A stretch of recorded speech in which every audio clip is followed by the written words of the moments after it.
한의원에 가장 많이 내원하시는 분들 중에 뭐 허리가 아프다거나 등이 아프다거나 그런 환자분들이 많으시죠.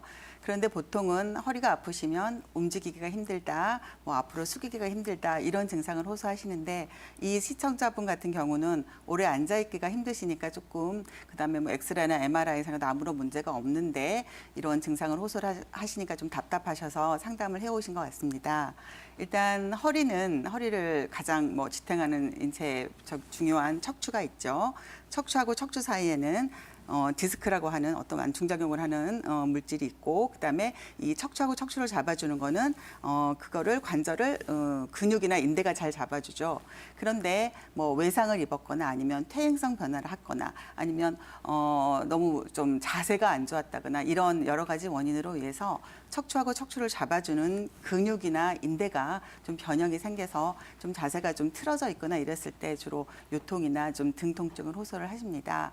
보통 근육은 이렇게 보면은 붉은색으로 표시가 되고 인대는 사실 하얀색으로 좀 표시가 되는데 그거는 근육은 혈관 분포가 많아서 근육에 좀 문제가 생기면 바로바로 좀 뭐 침을 맞는다거나 간단한 물리치료도 회복이 좀 쉬운데 인대까지 손상이 되면 인대는 혈관 분포가 작은 약간 흰색 어떤 그런 구조기 때문에 회복이 조금 늦는 경향이 있어요. 그래서 이 환자분 같은 경우는 지금까지 지금 얼마나 아프셨는지, 치료는 어떤 치료를 받으셨는지 정확히 이 상담 내용으로는 알 수는 없지만 혹시 일단 근육이나 인대에 좀 그런 문제라 그러면 근육 문제라면 조금 더 간단하게 침 치료로도 좀 치료가 가능하시고 인대라고 하면은 침 치료하고 더불어서 요즘에 약침이라는 좋은 치료 방법이 있는데 약침으로 인대를 강화하는 약침을 맞는다거나 아니면은 봉독을 이용해서 약간 면역 반응을 이용해서 좀 인대를 강화하는 치료도 있으니까 그 치료를 안 받아보셨으면 조금 고려를 해보시고요.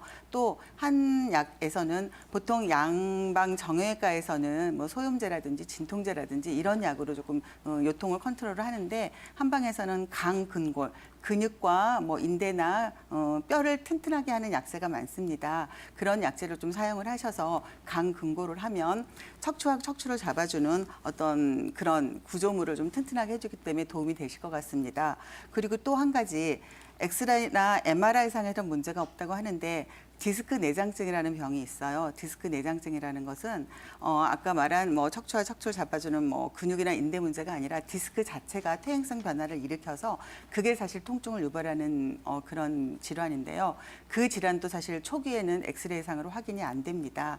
그래서 그거를 일반적인 디스크하고 조금 감별을 하면 일반적인 허리 디스크는 다리가 저리는 증상이 있고 누워서 다리를 들었을 때 굉장히 통증이 심한 특징을 보이는데 이런 디스크 내장증은 이 환자분처럼 오래 앉아있기가 굉장히 힘드세요.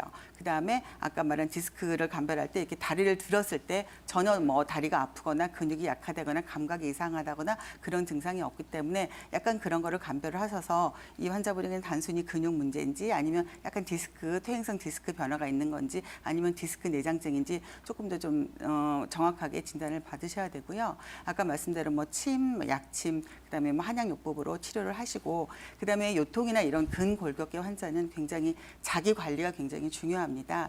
일단 자세가 제일 중요하겠죠. 자세는 잘못된 자세 습관이 요통을 유발하기 때문에 일단 바로 앉는 자세를 하셔야 되고요. 소파나 이런 데 좀 다리를 꼬고 뭐 삐딱하게 앉는다거나 그런 자세 절대 하시면 안 되고요. 보통 이렇게 좌식 생활을 하시게 되면 등받이가 없는데 그냥 앉게 되시잖아요. 그런 자세가 굉장히 앉아있을 때 허리에 하중을 받아서 무리가 되기 때문에 반드시 이 등받이가 있는 의자에 앉으셔야 되는데 등받이에 있는 의자를 앉으실 때도 엉덩이를 최대한 벽에 붙이시고 이 허리도 이 등받이에 충분히 기대신 다음에 앉아서 허리 이 골반 쪽에 하중을 받지 않도록 조금 주의를 하셔야 됩니다. 그다음에 평소에는 하루에 뭐 30분 이상 뭐 걷기를 한다거나 수영을 한다고 그렇게 해서 좀 근육이나 인대를 강화하는 훈련을 꾸준히 하셔야 되고 의자에 앉아 계실 때 20-30분 아무리 길어도 1시간 정도 지나면 일어나셔서 좀 이렇게 움직이셔서 이렇게 굳어 있는 근육을 조금 풀어주시는 게 좋으세요. 그다음에 그냥 앉아서 이렇게 등을 돌려서 이렇게 하는 스트레칭 해주시고 누워서 오른쪽 다리를 한쪽만 잡고 자기 등 쪽으로 확 잡아당겨서 약간 근육을 강화하는 그런 어떤 간단한 스트레칭도 좀 도움이 되시니까 평소에 운동과 자세와 스트레칭으로 좀 자기 관리를 잘 해주시면 훨씬 도움이 되실 것 같습니다. 네, 앞에서 원장님께서 근육에 의해서 약간 뭐 심목소리가 난다거나 그런 내용은 많이 설명을 해주셨는데 혹시 제가 체크해 좀 짚고 넘어가야 될 게 혹시 성대 결절이 있으셨는지 이비인후과가 좀 확인을 해보시고요. 그다음에 혹시 갑상선에 약간 결절이나 종양이 있어도 심목소리가 날 수 있습니다. 그래서 그거를 갑상선에요? 네, 그래서 그거를 체크를 안 해보셨으면 가까운 내과에 가셔서 초음파를 한번 갑상선 초음파를 하셔서 갑상선 결절이나 종양이 있는지 조금 확인을 해보시고요. 또 한 가지는 또 많은 경우인데 역류성 식도염이라 그래서 역류성 식도염이 있을 때도 심목소리가 날 수 있어요. 그래서 혹시 이런 증상을, 이런 병명을 아마 체크를 한번 안 해보셨으면 일단 그거 체크를 먼저 해보시는 것도 한 방법일 것 같습니다. 작년부터 계속 불면증에 네. 좀 고생하고 계신 거 맞으시죠? 네. 네. 그러면 스트레스 상황이 지금도 네네. 계속 되시고 있는 상황이신가요? 그 스트레스를 받았던 상황이. 네네. 아, 지금도 계속 그 스트레스에 노출이 돼 계세요? 노출은 안 되는데요. 네네. 이제 많이 가라앉히긴 했는데 네. 여전히 잠은 못 자는 건 아, 스트레스 상황은 있어요. 끝났는데 그러면 하루에 몇 시간이나 주무실 수 있으세요, 지금? 하루에 이제 10시에 수면제는 안 먹고요. 네.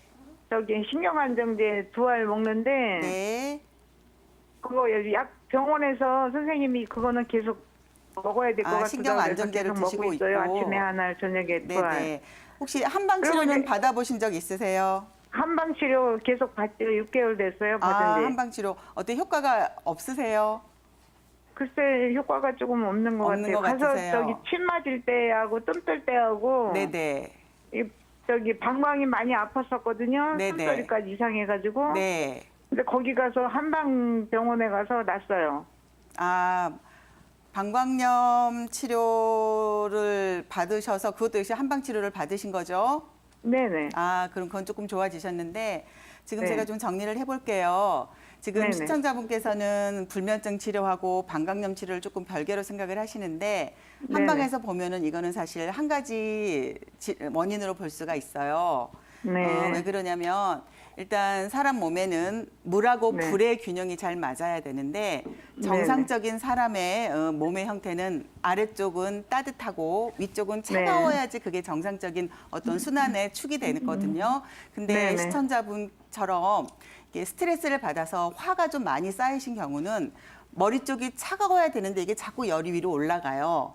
그리고 열이 위로 올라가는데 이 정상적인 양기는 여기 아래에 있으면 원기도 네. 보충이 되고 이 하복부 쪽에 가장 근원이 되는 힘이 되어서 면역력도 증강이 되는데 일단 여기 따뜻하게 있어야 될 원기가 화의 형태로 위로 올라가 버렸고 여기는 헝 비어서 차갑게 되기 때문에 이 아래쪽은 면역력이 떨어져서 방광염이 네. 심하거나 네. 뭐 이런 기타 증상이 염증이 자꾸 나타나는 증상이 나오고 화는 네네. 또 이렇게 자꾸 올라오시기 때문에 일단 화를 내려주고 여기 아래를 따뜻하게 해주는 뭐 치료를 계속 받으시고 혹시 네. 지금 한의원에서 면역 수승 화강이라는 면역 약침을 안 맞아 보셨으면 그건 안 맞아봤어요. 네네 그 치료가 굉장히 효과가 좋거든요. 그래서 네. 혹시 그 주변에 수승화강 면역 약침을 시술하는 원장님이 있으면 꼭 그 원장님을 찾으셔가지고 그 한번 치료를 받아보십시오. 그거를 제가 권해드리고 앞에 뭐 네. 생활이나 이런 거는 앞에서 원장님들이 자세히 설명을 해주셨으니까 잘 참고하시고요.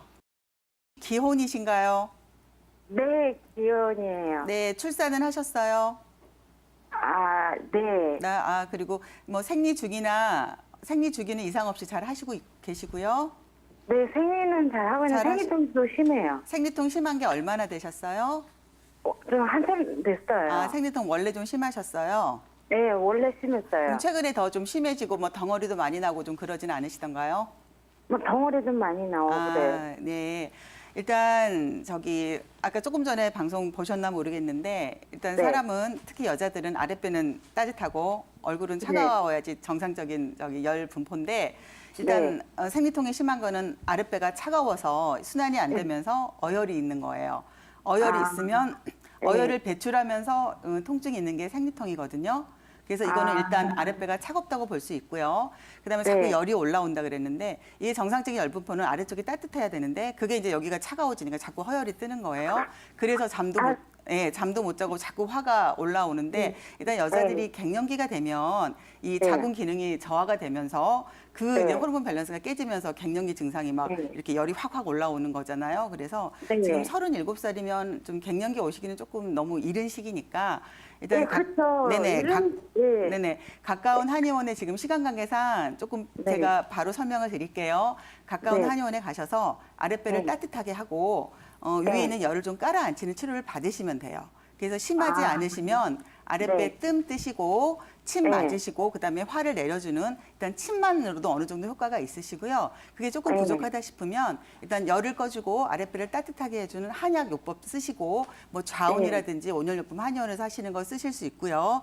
그다음에 이제 면역 약침에서 이 수승 화강 약침이라 그래서 이 아래를 따뜻하게 하고 위쪽을 서늘하게 네. 해주는 그런 또 치료 방법이 있습니다. 그래서 그래서 별로 어렵지 않게 더 심해지기 네. 전에 치료할 수 있으니까 반드시 하루도 빨리 좀 가까운 이걸 전문으로 보시는 어떤 원장님 찾으셔가지고 치료를 받으시면 어렵지 않게 치료 가능합니다.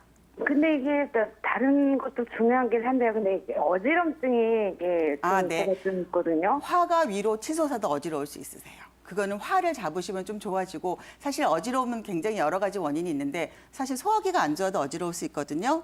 그러니까 뭐 소화기 문제인지 화 문제인지 그거는 한의원에 가서 정확히 진단을 받으시고 적절한 치료를 받으셔야 합니다.